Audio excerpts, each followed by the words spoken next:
ಎಲ್ರಿಗೂ ನಮಸ್ಕಾರ. ನೀವು ನೋಡ್ತಾ ಇದ್ದೀರಾ Lakkesh YouTube channel. Zee Tamil channel ಅವರು ಜೀ ಸಿನಿ ಅವಾರ್ಡ್ಸ್ 2020 ಅಂತ ಹೇಳ್ಬಿಟ್ಟು ಒಂದು ಕಾರ್ಯಕ್ರಮನ ಮಾಡಿಕೊಂಡಿದ್ದಾರೆ. ಆ ಒಂದು ಕಾರ್ಯಕ್ರಮದಲ್ಲಿ ರಾಕಿಂಗ್ ಸ್ಟಾರ್ ಯಶ್ ಅವರು ನಾಮಿನೇಟ್ ಆಗಿದ್ದಾರೆ ಬೆಸ್ಟ್ ಹೀರೋ ಆಗಿ ಅಂತ ನನಗೆ ಯಾರೋ ಒಂದು ನನ್ನ ಸಬ್ಸ್ಕ್ರೈಬರ್ಸ್ ಒಬ್ಬರು ನನಗೆ ಇನ್ಸ್ಟಾಗ್ರಾಮಲ್ಲಿ ಮೆಸೇಜ್ ಮಾಡಿದ್ರು. ಅವ್ರು ಮೆಸೇಜ್ ಮಾಡಿ ನೋಡ್ಬಿಟ್ಟು ಜಸ್ಟ್ ನಾನು ಯಶ್ ಅವ್ರು ಒಬ್ಬರೇ ನಾಮಿನೇಟ್ ಆಗಿರ್ಬೋದು ಅಂತ ಅಂದ್ಕೊಂಡೆ. ಯಾಕೆ ಅಂದ್ಕೊಂಡೆ ಅಂತಂದರೆ KGF ಸಿನಿಮಾ ಬಂದಿತ್ತಲ್ಲ, ತಮಿಳ್ ಮೂವಿಲಿ ರಿಲೀಸ್ ಆಗಿತ್ತಲ್ಲ ಅವರ ಭಾಷೆಯಲ್ಲಿ, ಅದಕ್ಕೋಸ್ಕರ ತಮಿಳ್ ಹೀರೋ ಜೊತೆ ಇವರು ನಾಮಿನೇಟ್ ಆಗಿದ್ದಾರೆ ಯಶ್ ಅವರು ನಮ್ಮ ಕನ್ನಡ ಹೀರೋ ಅಂತ ಅಂದ್ಕೊಂಡು ನಾನು ವೀಡಿಯೋ ಮಾಡಿಬಿಟ್ಟೆ. ಜಾಸ್ತಿ ರಿಸರ್ಚ್ ಮಾಡಲಿಲ್ಲ, ನಾನು ವೀಡಿಯೋ ಮಾಡಿಬಿಟ್ಟೆ.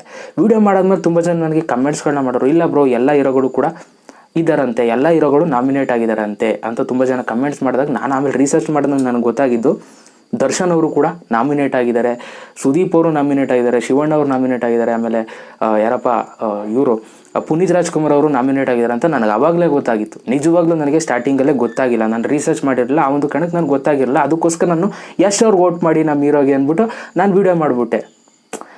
ಅದು ಬೇರೆ ರೀತಿ ಅನ್ನಿಸ್ಬಿಡ್ತು ಜನಗಳಿಗೆ. ಯಾಕೆ ಅಂತಂದರೆ ವ್ಯೂವರ್ಸ್ಗೆ ಇವಾಗ ಬೇರೆಯವ್ರು ಯಾರೋ ನಾಮಿನೇಟ್ ಆಗಿದ್ದಾಗ ಅವ್ರ ಹೆಸರು ಹೇಳಿದ್ರೆ ನಾನು ಬರೀ ಒಂದೇ ಹೀರೋ ಹೇಳ್ಬಿಟ್ರೆ ನಾನೆಲ್ಲೋ ಪಾರ್ಶಾಲಿಟಿ ಮಾಡ್ದಂಗೆ ಅನ್ನಿಸ್ಬಿಡುತ್ತೆ. ಒಂದು ನಿಜ ಹೇಳ್ತೀನಿ ಕಡ್ರಪ್ಪ, ನಾನು ನಿಜವಾಗ್ಲೂ ನೋಡಲಿಲ್ಲ, ಇವಾಗ ನೋಡಿರೋದಕ್ಕೆ ನಾನು ಇವಾಗ ಈ ಒಂದು ವೀಡಿಯೋ ಮಾಡ್ತಾ ಇರೋದು. ಈ ಎಲ್ಲ ಹೀರೋಗಳು ನಾಮಿನೇಟ್ ಆಗಿದ್ದಾರೆ ಅಂತ ಗೊತ್ತಾಗಿದ್ದಕ್ಕೆ ನಾನು ಇವಾಗ ವೀಡಿಯೋ ಮಾಡ್ತಾ ಇರುವಂಥದ್ದು. ಒಂದು ಥ್ಯಾಂಕ್ಸ್ ಹೇಳ್ತೀನಿ ನಾನು ನಿಮಗೆ. ಕೆಲವೊಂದು ಸಲ ನನ್ನ ಕಡೆದೂ ಕೂಡ ತಪ್ಪಾಗ್ತಾ ಇರುತ್ತೆ, ತಪ್ಪು ಮಾಡೋಂಗೆ ಇಲ್ಲ, ತಪ್ಪಾಗೋದೇ ಇಲ್ಲ ಅನ್ನೋಂಗೂ ಇಲ್ಲ ನಾನು, ಅಲ್ವಾ? ಈಗ ನಾನೇನೋ ಮಾತಾಡ್ತಿದ್ರೆ ಕೆಲವೊಂದು ಸಲ ಮಿಸ್ಸಾಗಿ ಏನೋ ಮಾತಾಡ್ಬಿಟ್ಟಿರ್ತೀನಿ. ಸೊ ಬ್ರೋ ಈ ಥರ ತಪ್ಪು ಮಾತಾಡಿದ್ದೀರಾ ಅಂತ ಹೇಳಿದ್ರೆ ಓಕೆ ತಗೊಳ್ಳೋಣ, ಅದಕ್ಕೇನು ತೊಂದರೆ ಇಲ್ಲ. ಇವಾಗ ನೀವು ಹೇಳಿದ್ರಿ ನನಗೆ ಕಮೆಂಟ್ ಬಾಕ್ಸಲ್ಲಿ ನಾನು ಹೇಳಿರಿ ತುಂಬ ಜನ, ಬ್ರೋ ಈ ಥರ ಬೇರೆ ಹೀರೋಗಳು ನಾಮಿನೇಟ್ ಆಗಿದ್ದಾರೆ ಅಂತ ಹೇಳಿದ್ರಿ. ಅದಕ್ಕೋಸ್ಕರ ನಾನು ಆಮೇಲೆ ರಿಸರ್ಚ್ ಮಾಡ್ಬಿಟ್ಟು ನೋಡಿದಾಗ ಹೌದು ನಾಮಿನೇಟ್ ಆಗಿದ್ದಾರೆ, ನಾನು ತಪ್ಪು ಸಂದೇಶನ ತಲುಪಿಸ್ಬಿಟ್ಟಿದ್ದೀನಿ ಅಂದ್ಬಿಟ್ಟು ಇವಾಗ ಇನ್ನೊಂದು ವೀಡಿಯೋ ಮಾಡ್ತಾಯಿದ್ದೀನಿ. ಓಕೆನಾ? ಈ ಥರ ಆದಷ್ಟು ನನಗೆ ಸಜೆಸ್ಟ್ ಮಾಡ್ತಾರೆ, ಏನಾದರೂ ತಪ್ಪಿದ್ರೆ ಈ ಥರ ಇದೆ ಬ್ರೋ, ಈ ಥರ ಆಗಿದೆ ಅಂತ ಹೇಳ್ತಾರೆ.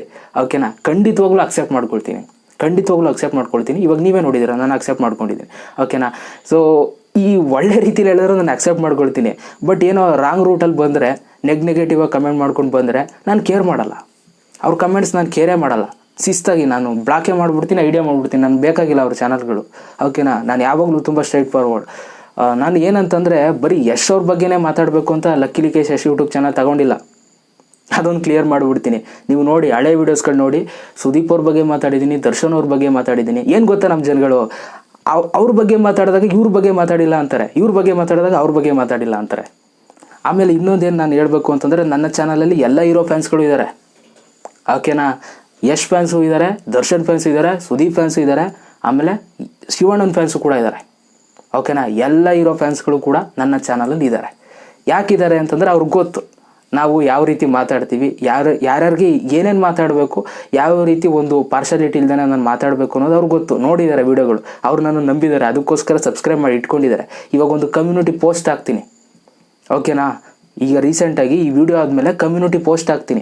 ನನ್ನ ಚಾನಲಲ್ಲಿ ಯಾರ್ಯಾರು ಫ್ಯಾನ್ಸ್ಗಳು ಇದ್ದೀರಾ ಅಂತ ನಾನು ಒಂದು ಪೋಸ್ಟ್ ಮಾಡ್ತೀನಿ. ದರ್ಶನ್ ಅವ್ರ ಆಪ್ಷನ್ ಕೊಡ್ತೀನಿ, ಯಶ್ ಅವ್ರ ಆಪ್ಷನ್ ಕೊಡ್ತೀನಿ, ಸುದೀಪ್ ಅವ್ರ ಆಪ್ಷನ್ ಕೊಡ್ತೀನಿ, ಪುನೀತ್ ಅವ್ರ ಆಪ್ಷನ್ ಕೊಡ್ತೀನಿ. ಅಲ್ಲೇ ನೋಡ್ತೀರಾ ನೀವು, ಸರಿನಾ? ಅಲ್ಲೇ ನೋಡ್ತೀರಾ ನನ್ನ ಚಾನಲಲ್ಲಿ ಬೇರೆ ಇರೋ ಫ್ಯಾನ್ಸ್ಗಳು ಎಷ್ಟವ್ರೆ ಅಂತ. ಓಕೆನಾ? ಕೆಲವ್ರು ಏನು ಗೊತ್ತಾ, ಕೆಲವರು ಬೇಕು ಅಂತಲೇ ನೆಗೆಟಿವ್ ಕಮೆಂಟ್ಸ್ಗಳನ್ನ ಮಾಡ್ತಾರೆ. ಓಕೆನಾ? ನೆಗೆಟಿವ್ ಕಮೆಂಟ್ಸ್ಗಳನ್ನ ಮಾಡ್ತಾರೆ, ಡಿಸ್ಲೈಕ್ ಮಾಡ್ತಾರೆ. ನಾನು ಅವ್ರ ಬಗ್ಗೆ ತಲೆ ಕೆಡಿಸ್ಕೊಳ್ಳಲ್ಲ, ಸಿಂಪಲ್. ನಾನು ಅವ್ರ ಬಗ್ಗೆ ತಲೆನೇ ಕೆಡಿಸ್ಕೊಳ್ಳಲ್ಲ. ಬಟ್ ಕೆಲವರು ಒಂದಷ್ಟು ಜನ ಪಾಸಿಟಿವ್ ಆಗಿ ನನಗೆ ಹೇಳಿದ್ದಾರೆ, ಬ್ರೋ ಈ ಥರ ತಪ್ಪು ಮಾಡಿದ್ದೀರಾ, ನೀಟಾಗಿ ನೋಡ್ಕೊಂಡು ಮಾಡಿ ಬ್ರೋ ಅಂತ ತುಂಬ ಜನ ಹೇಳಿದ್ದಾರೆ. So thank you so much ಕಣ್ರಪ್ಪ. ಇದೇ ರೀತಿ ನನಗೆ ಸಜೆಸ್ಟ್ ಮಾಡ್ತಾರೆ, ಖಂಡಿತವಾಗ್ಲೂ ನಿಮ್ಮ ಮುಂದೆ ಆಕ್ಸೆಪ್ಟ್ ಮಾಡ್ಕೊಳ್ತೀನಿ. ಇನ್ನೊಂದು, ನೆಗೆಟಿವ್ ಆಗಿ ಹೋದರೆ ನಾನು ಕೇರ್ ಮಾಡಲ್ಲ. ಇಷ್ಟೇ. ನೀವು ಏನಾದರೂ ಅಂದ್ಕೊಳ್ಳಿ, ಇವ್ನಿಗೆ ಆ್ಯಟಿಟ್ಯೂಡು ದುರಾಂಕಾರ ಅಂತ ಏನಾದರೂ ಅಂದ್ಕೊಳ್ಳಿ, ಇಷ್ಟೇ ನಾನು ಹೇಳ್ಬಲ್ಲೆ. ಓಕೆ? ಸೊ ಈಗ ವೋಟ್ ಮಾಡಿ. ಓಕೆನಾ? ನಾನು ಸುದೀಪ್ ಅವ್ರಿಗೆ ಹೇಗೆ ವೋಟ್ ಮಾಡಬೇಕು ಅನ್ನೋದನ್ನ ನಾನು ಸ್ಕ್ರೀನ್ಶಾಟ್ ತೋರಿಸ್ತೀನಿ. ಜೊತೆಗೆ ದರ್ಶನ್ ಅವರಿಗೆ ವೋಟ್ ಮಾಡಬೇಕು ಅಂತಲೂ ಕೂಡ ಸ್ಕ್ರೀನ್ಶಾಟ್ ತೋರಿಸ್ತೀನಿ. ಪ್ರತಿಯೊಬ್ಬ ಹೀರೋರ್ಗೂ ಯಾವ ರೀತಿ ನೀವು ವೋಟ್ ಮಾಡಬೇಕು ಅನ್ನೋದನ್ನ ನಾನು ಆಲ್ರೆಡಿ ತಿಳಿಸಿದ್ದೀನಿ. ಜಸ್ಟ್ ಒಂದು ನಂಬರ್ ಇರುತ್ತೆ, ಆ ಒಂದು ನಂಬರ್ಗೆ ನೀವು ಮಿಸ್ ಕಾಲ್ ಕೊಟ್ಟರು ನಡೆಯುತ್ತೆ, ಅಥವಾ ನೀವು ವಾಟ್ಸಪ್ ಮಾಡೋರು ನಡೆಯುತ್ತೆ. ಇವಾಗ ನಾನು ವೀಡಿಯೋ ಮುಗಿಬೇಕಾದ್ರೆ ಸ್ಕ್ರೀನ್ಶಾಟ್ನ ನಾನು ತೋರಿಸ್ತಾ ಹೋಗ್ತೀನಿ. ಅವ್ರಿಗೆ ನಿಮ್ಮ ಫೇವ್ರೇಟ್ ಹೀರೋಗಳಿಗೆ ನೀವು ವೋಟ್ ಮಾಡಿಕೊಳ್ಳಿ. ಓಕೆನಾ? Thank you so much. Video ನೋಡೋದಕ್ಕೆ ಹೇಗೆ ಅನ್ನಿಸ್ತು ಕಮೆಂಟ್ ಮಾಡಿ, ಲೈಕ್ ಮಾಡಿ. ಓಕೆನಾ? ಮತ್ತೆ ಸಿಗ್ತೀನಿ. ಎಲ್ರಿಗೂ ಬಾಯ್, ಜೈ ಹಿಂದ್, ಒಂದೇ ಮಾತರಂ.